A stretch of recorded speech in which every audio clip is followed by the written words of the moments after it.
Olá, eu sou o professor Bruno Viana e espero que todos estejam bem. O objetivo dessa videoaula é corrigir as 5 primeiras questões da prova amarela do Enem de 2013. Bem, vamos então ao primeiro item. Questão 136. A parte interior de uma taça foi gerada pela rotação de uma parábola em torno do eixo Z, conforme mostra a figura. A função real que expressa a parábola no plano cartesiano da figura é dada pela lei f de x igual a 3 meios de x ao quadrado menos 6x mais c, onde c é a medida da altura do líquido contido na taça, em centímetros. Sabe-se que o ponto V na figura representa o vértice da parábola, localizado sobre o eixo x. Nessas condições, a altura do líquido contida na taça em centímetros é... Bem, então vamos lá. Está aqui o texto base. Uma pequena separaçãozinha obrigatória. O enunciado. E as 5 alternativas, sendo que uma delas é o gabarito e as outras são os distratores. Então vamos lá. Nosso foco é no enunciado. Bem, então vamos montar minha estratégia aqui no canto esquerdo. O que eu quero? Eu quero a altura do líquido na taça. Então vamos lá, a altura do líquido. Aí eu vou, olha a figura, né? Bem, sei que é uma função quadrática, né? Então o gráfico de uma função quadrática é uma parábola. Bem, então está aqui essa parábola. Né? Essa parábola foi rotacionada ao redor do eixo Z, está aqui o eixo Z, ela foi rodada e gerou a taça. Né? E ele quer o quê? A altura do líquido. A altura do líquido na taça é a mesma distância que vai da origem do plano cartesiano até esse ponto aqui que ele chamou de C. Né? Então, eu quero o C. Eu quero esse valor aqui. Bem, observa que o C, esse ponto, é onde a parábola corta o eixo Y, ou seja, a intersecção da parábola, né, da função com o eixo Y. Bem, eu sei que uma função quadrática, ou na realidade qualquer função polinomial, corta o eixo Y no termo independente. Então, o termo independente é o C. Né? E ele chamou justamente de C e é que eu quero achar. Então, vamos fazer uma análise com mais calma dessa parábola. O que eu sei mais dela? Ele fala no texto base que o vértice está sobre o eixo x. Então, essa parábola tangencia o eixo x. Ela não corta o eixo x. Isso faz o quê? Isso faz com que essa função ela só tenha uma única raiz. Né? Ou seja, ela só corta o eixo x em um único ponto. Então, como é que a gente vai analisar isso? Bem, se eu achar o zero da função, ou seja, achar a raiz da função, né? Ou seja, colocar a função igual a zero, né? Em que ponto a função é igual a zero? É justamente nesse vértice. O que eu vou estar achando? A raiz. Mas, quando eu igualo essa função a zero, eu tenho uma equação do segundo grau, já que é uma função quadrática. E quando é que uma equação do segundo grau tem uma única raiz? Ou seja, tem uma única solução, um único zero. Quando é que uma função uma função quadrática tem um único zero? Quando o seu discriminante é igual a zero. Tá, então, o que eu tenho dessa função quadrática? Então, no caso dessa equação do segundo grau, quando eu igualar ela a zero, eu tenho o A, tenho o B e quero achar o C. Mas quando eu fizer o delta igual a zero, então eu vou ter uma única equação com uma única incógnita C. Então, já sei resolver, já sei o que eu tenho que fazer. Então, vamos lá, vamos para a resolução. Bem, já sei que V é o vértice que tangencia o eixo x nas abscissas. Logo, o delta é igual a zero. Delta é b ao quadrado menos 4ac. Eu troco o b por menos 6. O a por 3 meios. E o c é o que eu quero achar. Resolvendo, menos 6 ao quadrado, 36. 4 dividido por 2 dá 2. 2 vezes 3, 6. Então, eu vou ficar com menos 6c igual a zero. somando 6c de ambos os lados, ou pegando o menos c e passando para cá, né? Eu vou ficar com 6c igual a 36, depois dividindo tudo por 6, eu vou ter que o c é igual a 6. Então, gabarito letra E. Bem, eu também poderia fazer de outra maneira, né? Se eu não percebesse que tinha uma única raiz, essa função quadrática, né? Eu poderia perceber que o y do vértice é 0, né? Ora, já que o vértice está no eixo x, então o vértice tem uma coordenada no x, mas a coordenada no y dele é 0. E eu sei que o y do vértice é menos delta sobre 4a. Eu tenho o a, tenho o b, o delta é b ao quadrado menos 4ac, né? Vou chegar à conclusão que o delta é igual a 0 e vou resolver da mesma maneira. Eu poderia também achar o x do vértice, menos b sobre 2a, e depois substituir para achar o y do vértice, sabendo que ele é 0. Então, tá aí a resolução. Eu escolhi essa, mas a que você preferir. Importante acertar. Vamos para a próxima.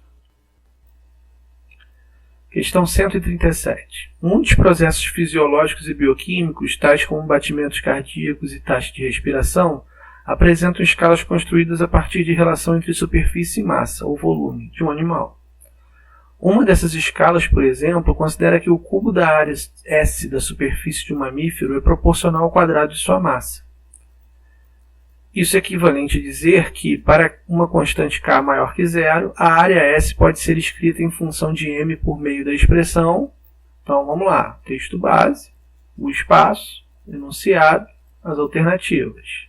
Minha estratégia é sempre em cima da pergunta, porque ela tem que ser respondida, né? Então, o meu foco é no enunciado, até para não cair em distrator.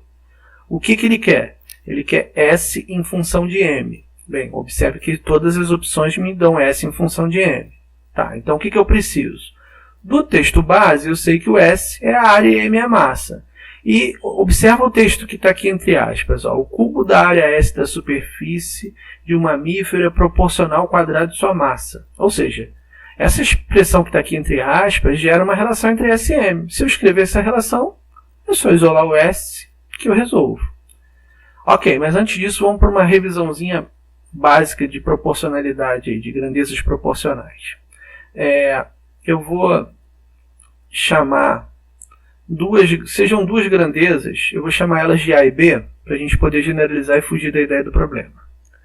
Bem, quando é que a grandeza A é diretamente proporcional à grandeza B? Bem, quando existir um K real, tal que todos os valores de A podem ser obtidos multiplicando todos os valores de B por K. Isso dá o gráfico de uma função afim do tipo linear, né? Onde quem está fazendo o papel do x é o B e quem está fazendo o papel do y é o A. Né? Aqui, ó, y é igual a kx, né? Sendo K aí a nossa taxa de variação.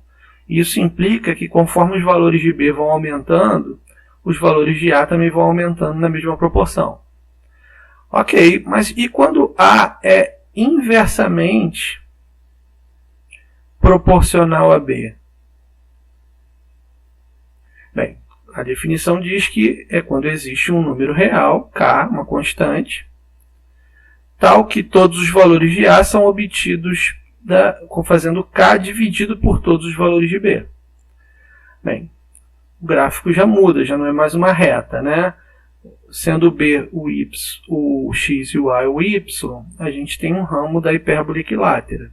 Então, quando os valores de B aumentam, os de A vão diminuindo na mesma proporção.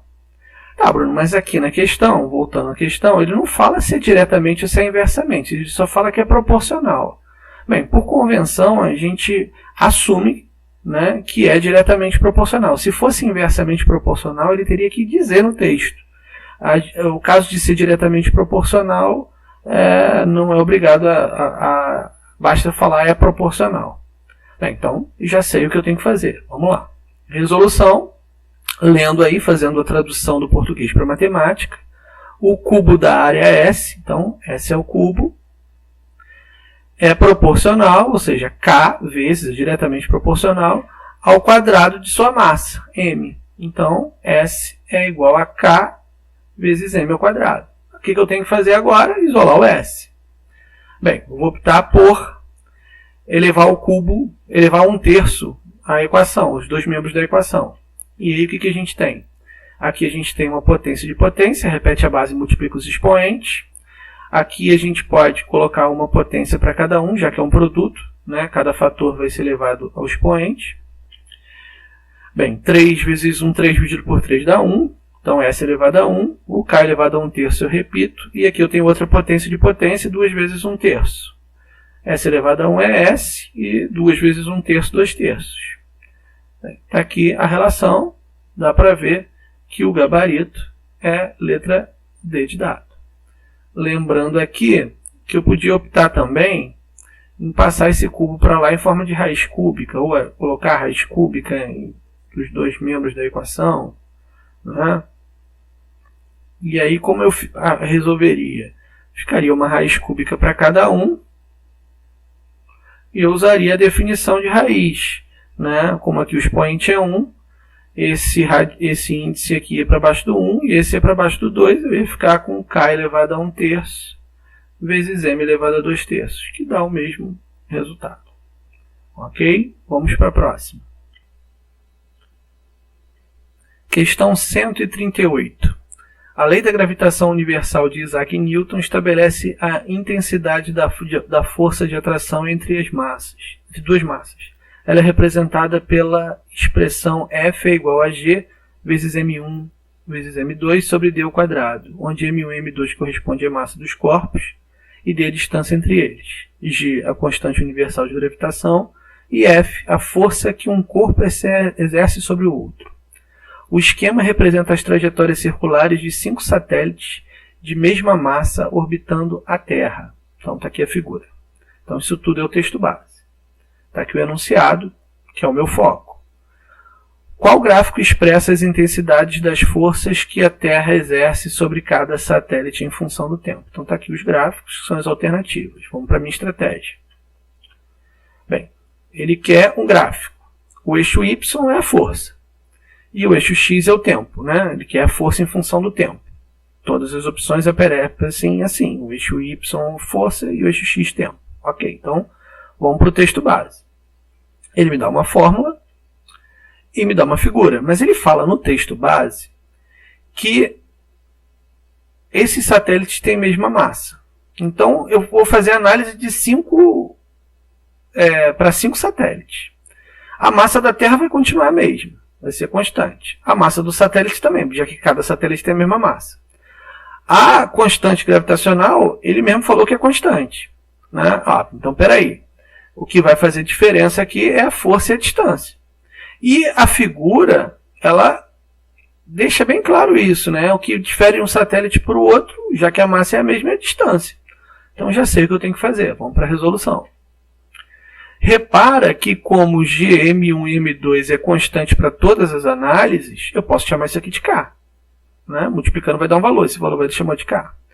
Né? E o que a gente consegue perceber nisso? Ora, que a força F é inversamente proporcional ao quadrado da distância D. Né? Foi o que a gente viu no item anterior. F é igual a K sobre o D ao quadrado. Então é inversamente proporcional. E o que a gente conclui com isso? Que quanto menor a distância, maior é a força. Então peraí. Eu estou vendo que o satélite que tem a menor distância com a Terra é o E. E o satélite que tem maior distância com a Terra é o A. Então, a relação entre as forças é essa. Bem, se eu for analisar isso, eu fico entre a letra E e a letra B. Repara que a ordem, né, o eixo Y está aumentando. Né? Então aqui eu tenho a força A é a maior? Não. A força E é a maior, depois é a D, depois é a C, depois é a B, depois é a A? Sim. A letra C não diz isso, a letra D também não, mas a letra E diz. Agora, o que vai diferenciar a B da E? Repara que a órbita é circular, as distâncias são as mesmas, então a força não está variando, ela é constante. Se é constante, a gente garante que o gabarito é a letra B de bola. Ok? Então, vamos para a próxima. Questão 139, uma questão bem simples, então tomar cuidado, porque errar ela pode fazer uma grande diferença aí na sua proficiência. Deve ser provavelmente uma questão que está na escala com uma proficiência bem baixa. Então vamos lá. Suposição só, mas vamos lá. A cidade de Guarulhos, São Paulo, tem o 8º PIB municipal do Brasil, além do maior aeroporto da América do Sul. Em proporção, possui a economia que mais cresce em indústrias, conforme mostra o gráfico. Então está aí o gráfico é crescimento das indústrias, né? Vamos lá para o enunciado. Isso tudo, o gráfico e o texto, é o texto base. Agora vamos para o enunciado, que é o meu foco. Analisando os dados percentuais no gráfico, qual a diferença entre o maior e o menor centro em crescimento no polo das indústrias? Então vamos lá. O que ele quer? Ele quer a diferença entre o maior e o menor percentuais, né? O gráfico, a gente tem que estar atento que o gráfico já trabalha com percentuais. E todos os percentuais trabalham em cima do mesmo objeto, que é o crescimento da indústria. Então, olhar o gráfico, ver quem é o maior valor, o menor valor e diminuir. Só isso. Vamos para a resolução. Então, a conta que eu tenho que fazer é, o maior valor é 60,52 e o menor é 3,57. Perceba que eu não preciso fazer essa conta. Repara que é 52 aqui. 52 para 57, então posso pensar que é 60 menos 3. Um valor aproximado para 60 menos 3 é 57. Então, por estimativa, a letra C. Né? Como ele também não pediu o valor aproximado, né? Quando ele fala que é diferença, ele não fala nada, nenhuma referência a valor aproximado, podia pegar o 2, tirar 7, né? 2 menos 7 aqui de cabeça, vai ser 12 menos 7, 5. O único que termina em 5, letra C. Não é uma conta tão difícil de fazer, né? Então, rapidamente você faz 56,95, que o gabarito é letra C. Né? Essa jogada de fazer a conta e descobrir só o último algarismo e matar pelas eliminações das opções é uma boa, mas quando você tem muita certeza da tua estratégia, né? Quando você tem muita certeza do que você está fazendo. Então tem que tomar cuidado ao utilizar. Então vamos para a próxima. Bem, vamos lá, a última questão dessas 5. Em um certo teatro, as poltronas são divididas em setores. A figura apresenta a vista do setor 3 desse teatro, no qual as cadeiras escuras estão reservadas e as claras não foram vendidas. A razão que representa a quantidade de cadeiras reservadas do setor 3 em relação ao total de cadeiras desse mesmo setor é... Então vamos lá. Meu foco no enunciado. Está aqui o enunciado. O que ele quer? Razão. Razão é o quê? Uma fração. Bem, só que a razão leva em consideração a ordem do texto. O que ele fala primeiro vai ser meu numerador. O que ele fala em segundo vai ser o meu denominador. Então já sei que, pelo enunciado, o meu numerador vai ser a quantidade de cadeiras reservas e o meu denominador vai ser o total de cadeiras. Então, é só olhar a figura e contar. Então vamos, que já está resolvido. A estratégia já está montada, a resolução. Ele pediu isso. O número de cadeiras reservadas é só contar. 1, 2, 3, 4, 5, 6, 7, 8, 9, 10, 11, 12, 13, 14, 15, 16, 17. Então são 17. E como é que eu vou chegar no total, no meu denominador? Você não vai contar uma por uma, né? Aqui eu tenho 10, aqui eu tenho 7, 10 vezes 7, 70. Então, 17 sobre 70, gabarito letra A. Bem, espero que tenha ficado claro. No próximo vídeo a gente dá continuidade a mais 5 questões dessa prova amarela de 2013. Um abraço e até a próxima.